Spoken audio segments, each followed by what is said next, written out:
Spawning here at the top right, we got our red Zerg playing for On-Site Gaming. Give it up for Solar.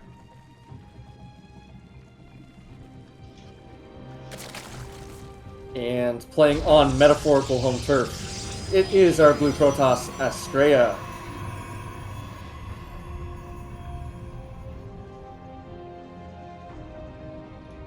Oh man, this is going to be so exciting just discovering these new maps together. Yeah. I have not seen any of these maps at all, so this is going to be my first time. Oh, hell yeah. I think I've seen I think I've seen this map like once, and that was like 24 hours ago when I was playing with a friend. But yeah, it's definitely going to be fresh. From what I've heard, this is all hearsay. This is not like my own personal opinion. From what I've heard, all of the new maps seem pretty like, you know, more or less standard, quote unquote standard.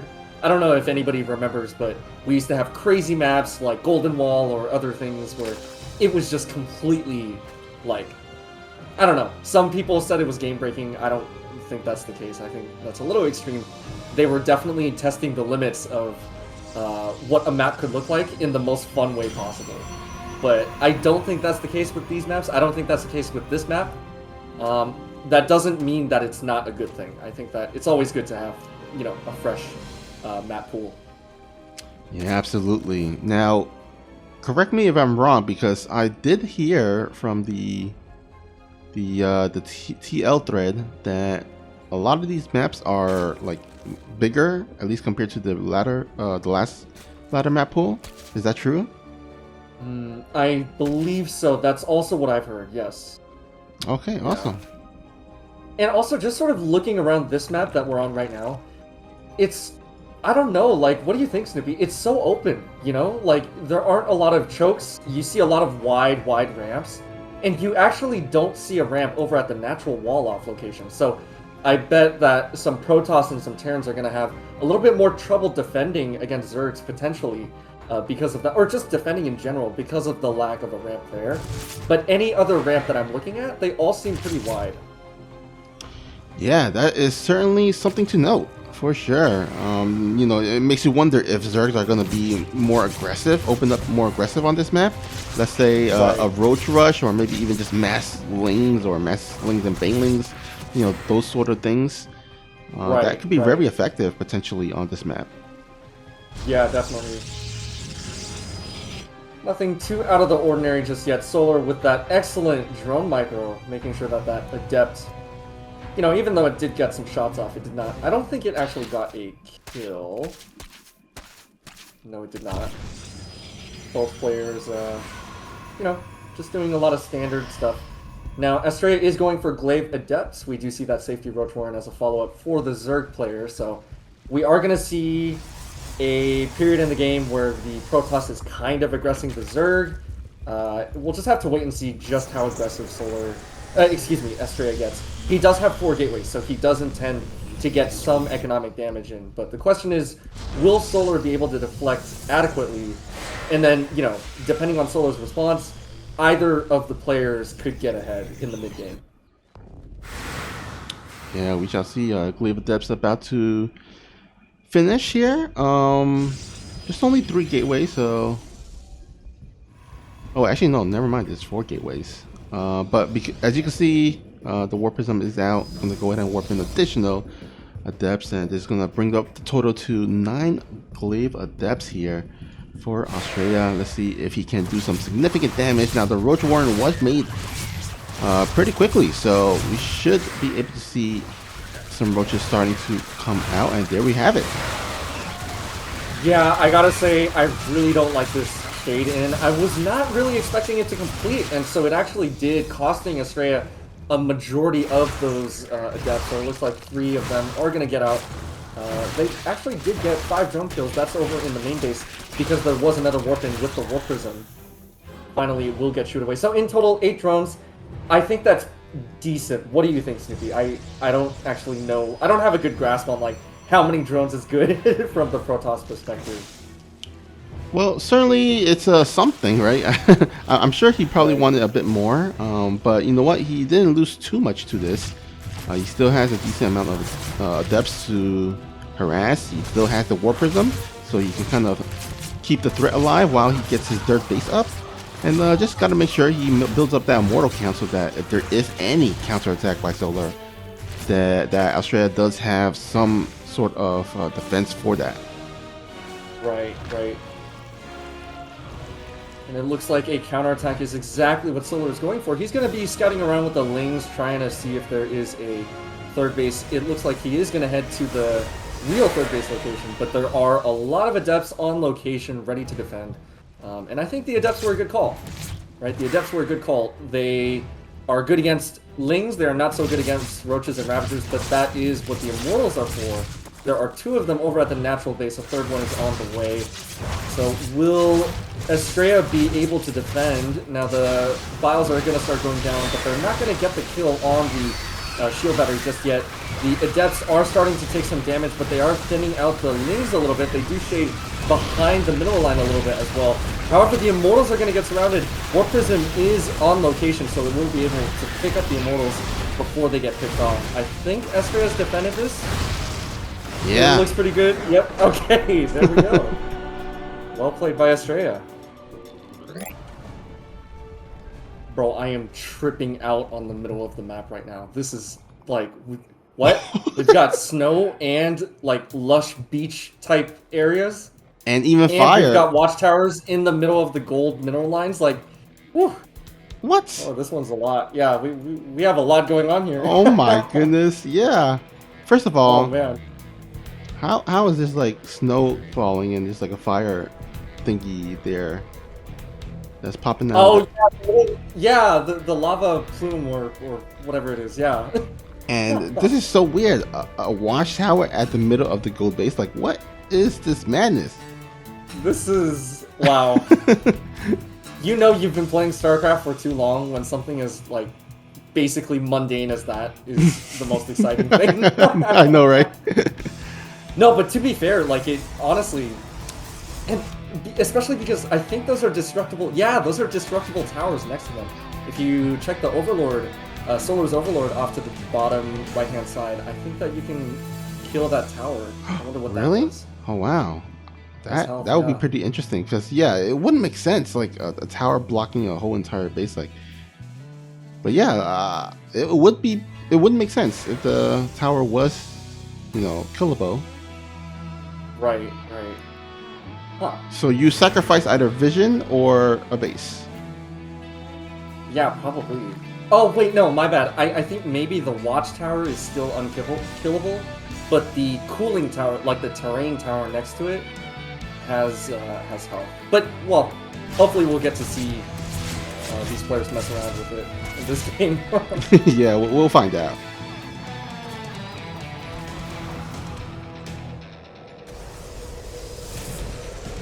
So, I have a question, Snoopy. Is there a quote-unquote ratio of drone kills to adept deaths that is ideal? Yeah, I think 100 to 1, Oh, for sure. Yeah. Gotcha. Yeah, that sounds acceptable. You know what? For me, I would say maybe around 4-ish. I think. Okay. Or maybe 3 to 5 around there. I think would be ideal. Gotcha.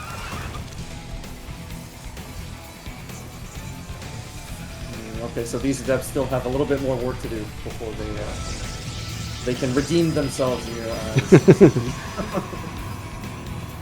Yeah, I know Oracle, like usually you would want like around 7 to 8, 9, hopefully at the very least, or at the most. Anything above that is like gravy. Mm.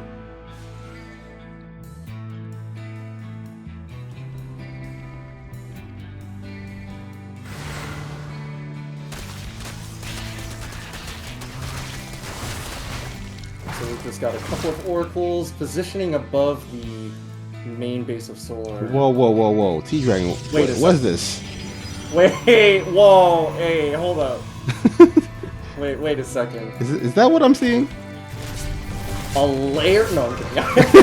A full screen? Are you? Oh my god, this is. Oh, wait a second. Astrea? Question mark? This is gonna be interesting. Now, do you think this is gonna be for carriers or void rays or tempest? Dude, I'm praying. I am praying for Phoenixes. Like, I really want to see Phoenix play from Astrea against Solar on the new map right now. Oh my god, we're actually seeing Aspire. Okay, did Solar scout the Fleet Beacon or the Stargates? No, he just saw the 2 oracles in it. Okay, so it is going to be a couple of carriers. Astrea is going straight into the big buff sort of army composition. But yeah, anyways, I feel like Tempest maybe are a little bit more likely than Phoenixes. Because with Phoenixes, maybe it's more of like an opener rather than something that you could transition into, I think. But I think the Spire was a good call from Solar, in this game at least. Yeah, it's going to give him access to those corruptors to counter those carriers. Now, it looks like Astrea is not going to go ahead and commit 100% to this. He is making a transition into ground, as he is adding in the Twilight Council and the Forge and the robotics facility. So, looks like he is just going to go make a few carriers, and then he's going to go ahead and start transitioning over to the ground as he throws down more gateways. Interesting. And I like that a lot because, you know, you make a couple of carries. Well, Astrea is also making a couple more. But I feel like carriers are pretty good defensively. You know, they shoo away any sort of harass. Lings are not really, you know, unless they have Adrenal or, you know, +2, +3, whatever. They're not really that good at breaking down defenses when there are, you know, a number of carriers floating above in the sky, just shredding them to pieces. But I do also like the transition into ground. We're going to see +1 for both air and ground. We're also going to see charge coming up and a robo bay. So, I mean, what does this mean? Charge. Oh my god! And we also see a High Templar. we're filling out the full Protoss tech tree. I love it. Yeah, I'm wondering if Astrea, he's stretching himself a little bit too thin. He is counting on the fact that Solar is not going to be attacking him anytime soon, but there are a couple of Mutalisks that he needs to deal with. And he is losing a lot of probes here. And his only anti-air is these carriers. He's forced to make warp into some additional stalkers to help defend. Yeah, and I don't think he wants to be warping in stalkers. Stalkers are, you know, good utility. They're good, sort of well-rounded units. But when you're going for a specific composition that is not based around that is not based around blink stalkers, then I feel like, I don't know, I feel like most Protoss would prefer to make something else if they can. Yeah, it seemed like he was trying to transition to High Templars, and when you're going for High Templars, it's not ideal to go for Stalkers because, you know, it costs more gas. Ideally, you want to warp in Charge Line instead. Right. Now, I gotta say, that War Prism is either a trooper or a very dumb, like, Chad Protoss unit. I don't know which one. It has encountered the mutas, like, several times, and it has gotten away unscathed all those times.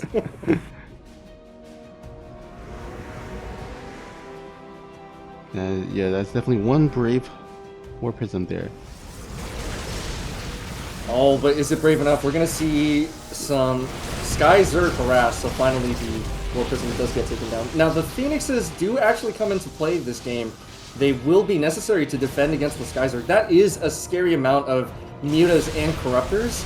So now that Solar is maxed out and he's banking, he will now be the aggressor in this game. He's going to be trying to harass the Protoss. He's going to be trying to take down the static defense a little bit, you know, see what he can do, see what kind of damage he can get done.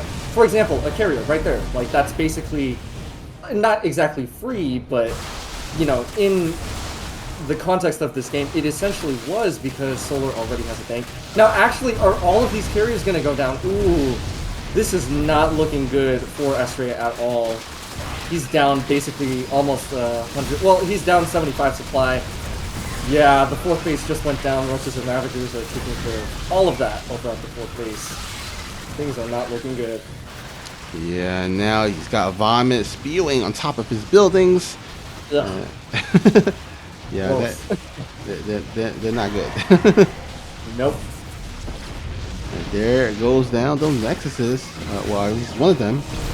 Australia, he's going to go ahead and try for a counterattack, but this army is just not good enough. And there we have it. Solar, he ties up the series. Wow. Holy cow. Babylon. Already, this is looking like a very, very cool map. But before we get into it, let's go ahead and introduce our first player here at the bottom right.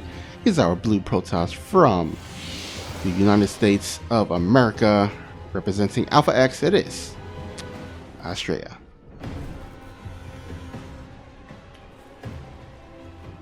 And his opponent from Onside Gaming, hailing from Korea, it is Solar.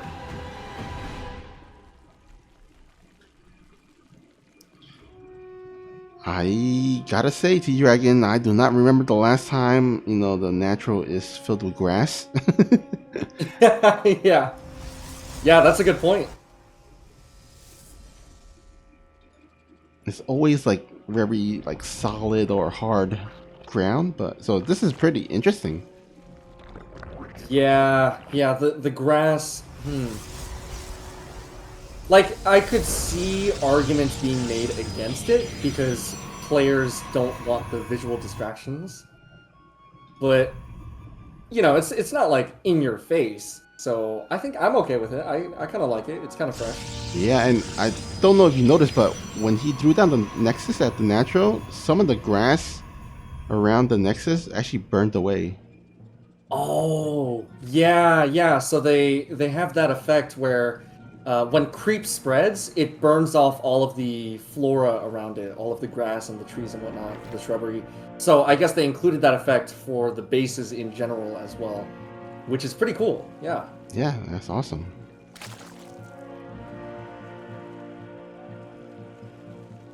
So just taking a quick look around the map, it looks like we have the destructible rocks once again. Some of them are to open up ramps, some of them are to open up flat pathways. Yeah, nothing too out of the ordinary. I'd have to say that this is a pretty stock standard map, except for the tile set. I'm definitely getting a lot of like fall autumn vibes from the trees. I like it. Yeah. Same here. Now there is no watchtower here, so it looks like that is something to keep in mind. But very, very floral map here. As you can see in the middle, there's like green, red, pink kind of bushes. Yeah. Dude, we should start a podcast called, I don't know, like the flora of StarCraft or something like that. Like, just analyzing tile sets of StarCraft. Yeah. I don't know. This feels like so. I don't know. It's like the Bohemian Rhapsody of maps here, because yeah, it's like the main base has a very different tile set compared to the natural, and then both of them also has a different tile set compared to the middle of the map, where it's like just whitish. I don't even know what that is. Like yeah, like gravel. Yeah. Some sort of rock maybe. Yeah. And it's also different from where the lings are right now. That's poking in. It's like very brown with like moss-like green thingies. Yeah. Maybe it's like dirt with patches of grass or something. And then you throw in all the different colors of the trees. You've got a map that like does not really fit into the StarCraft universe. You know what I mean? Like StarCraft 1 was super dark.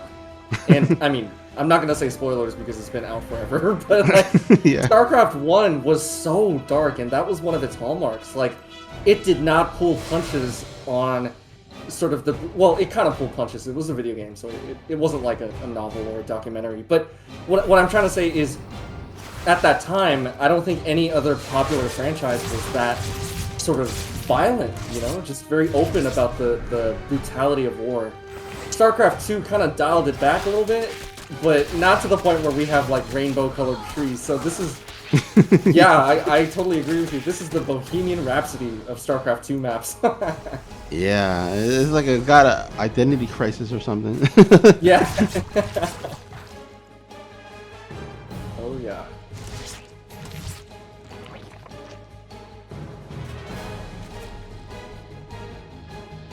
Okay, so we do have +1 melee coming up for Solar. It looks like he does intend to get a little bit more damage done with his Lings. He does have another round of Lings on the way, about to reinforce. I don't think... Yeah, these Lings are not going to break through the natural just yet. Now, as for Astrea's follow-up, he's going into Blink. What do you think of this? Huh, you know, normally I'm not a fan of Blink versus Zerg. Feels like, you know, they're kind of squishy. But if you can kind of hit a timing, then maybe you can catch his Zerg off guard. But the problem is he's losing off a lot of these units here. And if you're gonna lose, you know, these stalkers, then the timing push is not gonna be that strong. So now there are, you know, pros to going for Blink stalkers. You know, automatically have to counter 2 Mutalisks, so you don't have to worry about that. But Solar, he's not going for Mutalisks, he is going for Roaches. Yeah, +1 melee is about to finish, so it is going to be a little bit of an anti-timing for Astrea, because the Lings are going to be absolutely, you know, just shredding through the Stalkers when they do arrive across the map. Now, they are here over at the 4th base, where the Lings are not. And of course, I believe Astrea does still have recall off of cooldown, so he can use it if he needs to. He does have more Stalkers warping in. He does get the 4th base up and running as well. Solar going for a 5th base as well, so both players are really getting pretty deep into the macro. Good Blink away does avoid the wrath of those Lings. However, they are going to scout the 4th base. I think they're going to get a kill, yeah. Or a cancel, excuse me. So they do get a cancel on the 4th base. Yeah, well done there. The thing about, you know, going for Stalkers is that, you know, if the Zerg has a lot of Lings, then it's kind of hard to deal with the exception if you do have the Oracles tagged along with the Stalkers. But as you can see in that scenario, the Oracles and the Stalkers were separated, and so even though there was a good chunk of Stalkers, Solar was able to just snipe down that 4th, or at least force a cancel on that 4th there.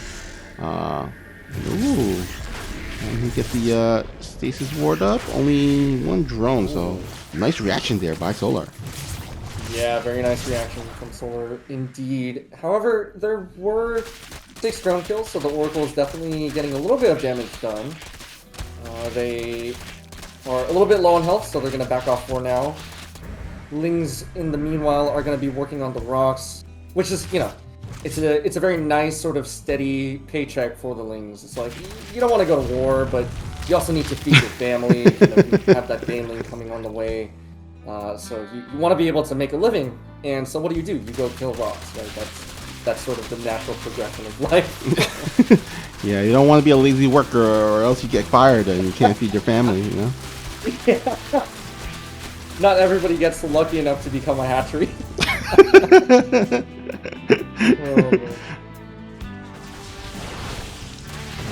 Alright, here comes the Zerg Force. Does he have enough? Central Future Hooks does finish here. There's one... No, there's actually 2 Colossus here to help defend, but they're not really helping out in the fight. All the Stalkers just get absolutely decimated. Oh, man. I mean, the saving grace here are the Oracles and the Colossus, but does Australia have enough to clean the rest of the force? All the Zerg bugs here. I think with some additional warpings, he should be able to just barely save this base. Yeah, that was a rough fight for Astrea. So it's definitely going to be an uphill battle from now on. If you look at the supply, I mean, there's just such a huge disparity between the 2 players. And also the worker count. So 28, almost 30 probes went down in that fight. That is a huge chunk of Astrea's economy that just got wiped. So he's going to be hanging on to those high-tech units for dear life. He does have a couple of disruptors as well, and we all know how good disruptors can be. Yeah, they're probably going to be the X factor in this game moving forward. If Astrea can get those really juicy disruptor hits, then he can possibly turn this game around. But in the meantime, Solar, he is on the driver's seat and he is looking to go for the strike here. A double prong attack. Gonna go ahead and distract the Protoss on the right side while trying to go for the Baneling run by in the left side. Does pick off 11 probes. So yeah, the economy of Astrea. Let's take a look at the income graph here. Yeah, it looks like Solar, he is going to go ahead and start increasing his lead in terms of the economy. Yeah, and what I also like that Solar is doing is he's not only keeping up the aggression.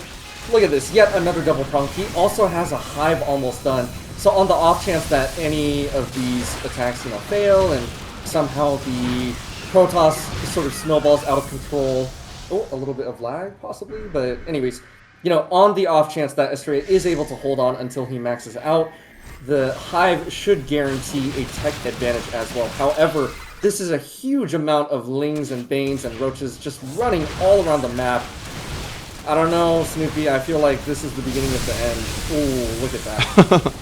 Yeah, it certainly seems so here, as the third base here, or was that the fourth base? I think that was the fourth base. Just got taken out. 17 probes with it as well. And now the worker lead goes extends to 30 in favor of Solar. And like you mentioned, he's got the hive, so he is going to go ahead and start making some of those Vipers, which should help out to deal with those disruptors and the Colossus as well. And so Solar, he is setting up himself really nicely to go for the checkmate. Yeah, I like the way that you put it, checkmate. I feel like, I don't know, maybe it's just me, but I feel like a lot of StarCraft players also happen to play chess. Like there's some sort of correlation there, and certainly it does feel in some moments like StarCraft is, like 5D chess in a way. Yeah, pretty much StarCraft is chess. You got your pieces on the field, each have individual pros and cons, and you just gotta work them throughout the battlefield to gain the victory in the end. So, you do see some pro players even playing chess, in between StarCraft games on stream, and there's a reason for that, because they both kind of utilize the same kind of similar mindset and tactics. Yeah, for sure. Now, I just want to note that, number one, props to Astrea for holding on. And also, number two, props to Solar for dodging those disruptor hits in a godlike fashion. Those disruptor shots were supposed to kill like 20 supply, and they killed like 2. It was a sight to behold. Like, I mean, these are Lings and Banes, they're not exactly the most microable units. Oh, okay, so these stasis traps are getting a lot of value. They do prevent a lot of those Lings and Banes from actually connecting. Some probes do go down. Viper did kill off a disruptor. Or, well, it helped to kill off a disruptor, but... Okay, I'm starting to see a world in which Astrea holds on and he maxes out. Like, if he keeps on trading efficiently, he should be in an okay spot, but I also don't think he's ready for Ultras. Yeah, the Ultralists are going to be a pain in the butt for him, as he does not, I don't believe he has any Immortals. Yeah, he does not have any Immortals, and so he may be able to click up the Lings and Banelings, but the Ultralists will have, he will have a little bit of trouble dealing with them. We'll see if he can micro his way through them. Anyhow, a big fight here at the right side. A lot of Banelings going into the mineral line, and does connect 4 probes. See, this is why you should never sign up to be a worker, right? You should sign up to be, I don't know. Actually, I have no idea. Maybe an Oracle? Like, if you're skilled enough, then you stay alive. Hey, you know what? Banelings don't hit Oracle, so have a good point. That's a good point. Yeah. And we all know that Scourges are extinct in this period of the StarCraft universe. Yeah. They're pretty much extinct. You can find fossils of them in the mainland here. Yep. Ooh, okay, so 2 Immortals just finished. Is Astrea going to be able to hold on? We see another double prong coming in. The right-hand side is falling. Lings and Banes have connected on all of the probes. More Lings and Banes are reinforcing. Ultras are kind of dripping around, but it's not going to be enough. Solar is going to take game number 3. Alright, so we've got a little bit of a, well, just my opinion. I'm kind of feeling some Tal'Darim vibes. You know, some dark Protoss aesthetics. We've got the red crystals, crystal growth, crystalline growths, whatever. And then the very fancy tile sets on the high ground. Yeah, feels like a very homey kind of map for Protoss players. Yep. Very cool design. Got the nice like black and red kind of color scheme here. Right. Or I guess more like grayish. Yeah. I do have to say though, this map, just like the map that we had on game number 1, it is so wide. Like, these spaces are just so open. You know, anywhere on the low ground, on the high ground, basically anywhere where there isn't a ramp, where there isn't a narrow ramp, it's just so wide open. This is wow. Yeah, now that you mentioned it, I am noticing it too, and I feel like actually Protosses might veto this map whenever they're playing against Terran, especially. No, not Terran. I'm sorry, Zerg, especially because this is impossible to get your your third base. Like all the potential third bases, it's just so wide open. There's like no way to wall this effectively. There really isn't. Yeah. Yeah. So right. I'm expecting a lot of 2 base timing pushes if Protoss are forced to face against Zerg on this specific map. Yeah, that is a very reasonable conclusion. Even the third base location on the high ground over in the triangle location, if you wanted to try to wall off, you would have to go so far to each individual ramp. Like that's never going to happen.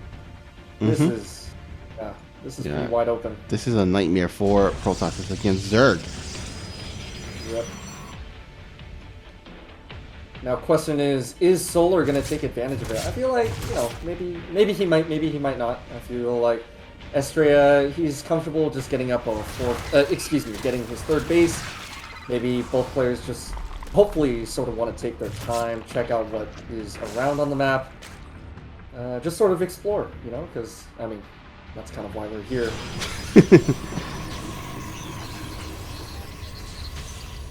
Alright, looks like Solar is just going to focus on his economy, going to go ahead and start the lair. Going to be interesting to see what he goes for. He does have an Overlord here at the left side, so he might want to dive in here very soon just to scout out what Astrea is going to go for in terms of his tech. There is Solar does know that there is a Stargate out, but what is he transitioning into? Whether it's additional Stargates or whether it's a Twilight Council. Ooh. And it seems in this case it is a Twilight Council. Gonna get charged, gonna get the Templar Archive. Yeah, so it's gonna be seemingly it's gonna be a charged lot, Immortal, and Archon kind of army composition. Yeah, I like that composition a lot. It's not as, let's say, micro intensive as maybe Blink Stalker, for example. But it's still pretty heavy hitting. It's much heavier hitting than Stalkers. Again, going back to a couple games earlier, Stalkers are really just a utility unit. So a lot of Protoss do like playing with them in mass, but they're just not, heavy hitters. And so you've got charge lots, which can tank a lot against her. You've got Archons, which can also tank a lot, and then Immortals deal a lot of damage against Roaches. Speaking of which, it looks like we might have a Roach timing. We do see a pretty big amount on the production tab.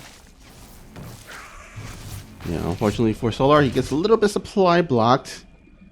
2 more Overlords finally pop on out. But Astrea, his gateways are finishing up. Solar does send in the Overseer. He scouts all this, and let's see here. How many gateways are out in the field? Looks like 6.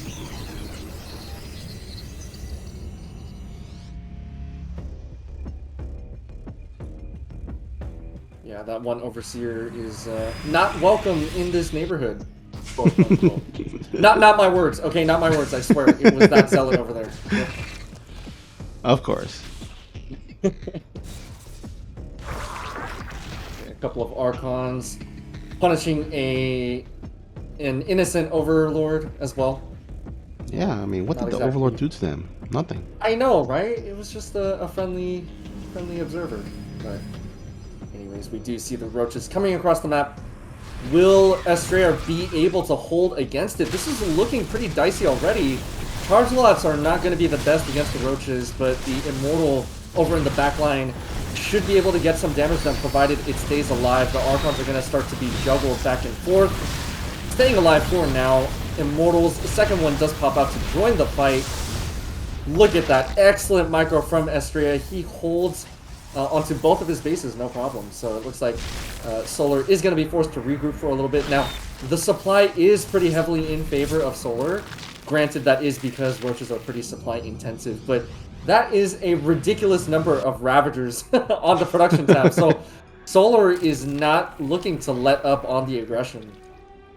Yeah, he is pretty much committed to this.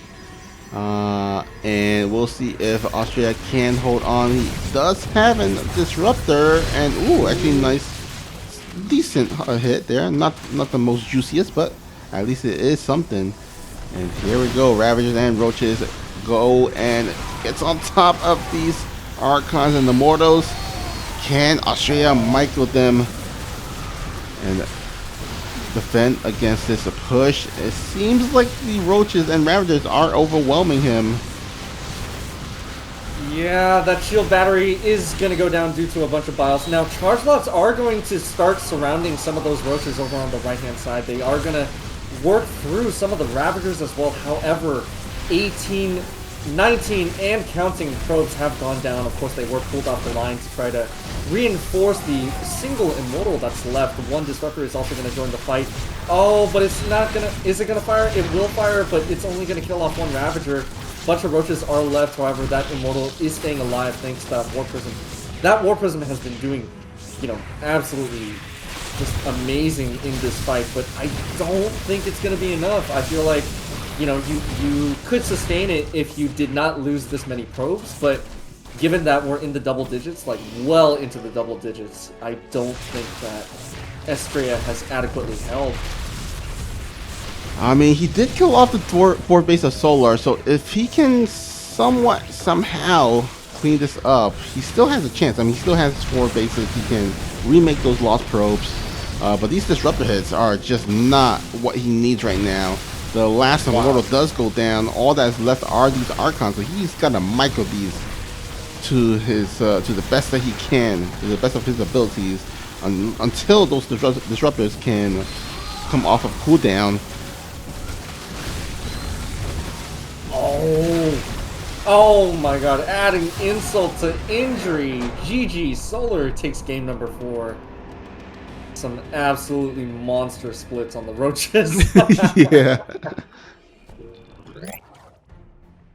Holy cow, what is this natural? Look at that ramp. I don't think it's possible to wall it with 3 buildings, is it? Well, actually, yes, it is possible if the 3rd building is a Nexus. This is a very wide ramp, or a wide wall, yeah. Yeah. Let's see if Astrea can... Actually, no. Actually, it looks okay, right? Now that these 2 gateways are down. I don't know. Oh, speaking of which, these are 2 gateways. I don't know if the pylon has enough area where... Oh, wait, it can't... Okay, he does, okay. Oh, okay. So it just has to be like a sort of straight wall. Yeah, 3 buildings. Not 3 full buildings. Yep. That's still a lot of buildings. That is, yeah. I remember a lot of maps had 2 building walls, and those were pretty nice. Yeah. Well, actually, you know what? I'm taking a look over the map, and it looks like this map also has a lot of colorful trees and bushes. Yeah. Like this is the official Christmas map. Yeah. The Wow. same, almost the same color scheme as I think it was Babylon. Yeah, yeah. Aside from the ground. Yeah, yeah, The yeah. ground is a lot lighter, a lot more gray, tan. Oh, is that a Roach Warren about to finish? Yeah, I think Solar has a kind of an inkling of the wall here, how it's just so vulnerable. He's gonna go ahead and take full advantage of it. Okay, okay, so we're getting aggressive here in game number 5. Wait, this is, yep, game number 5.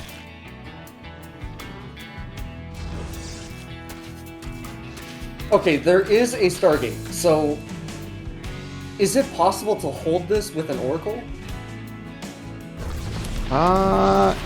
He'll definitely need some shield batteries at the very least, because the oracles can zap away the lings. It won't help with the roaches. Yeah. So if he can zap away all the lings, then it makes it much easier for him, you know, with the rest of his ground units to defend against the roaches. Right. But I don't think he has any idea that this is coming. Yeah, he doesn't have any idea that's coming. Oh my goodness, he's getting a third base. Oh no, Astrea, please. NA's last hope. Just kidding. I have no idea who actually holds the title of NA's last hope. I just like saying NA's last hope. But anyways, I don't think Astrea is gonna be able to hold this. Yeah, the roaches, they're showing up. They're like, hey, what's up? A Ravager is also, you know, joining the party. That Stalker getting very low on health. Oh, that pylon. Yeah, that. Oh no. Probes are going to be pulled off the line. This is a disaster. Adepts are dealing with the lings over outside of the natural. Some lings are getting into the main base. A Void Ray's on the way, but it's like way too late. Yep, this is gonna be pretty much GG, I would say. I mean, he is still ahead in the probe count, but I don't think he has anything to defend. I mean, all his gateways are unpowered. Okay, he is gonna finally power up, but there's more lings and more red streaming across the minimap. The oracles are pretty much out of energy, and this is pretty much it. Wow, look at that. GG. Solar is going to take game number 5 and the series. Congrats to him.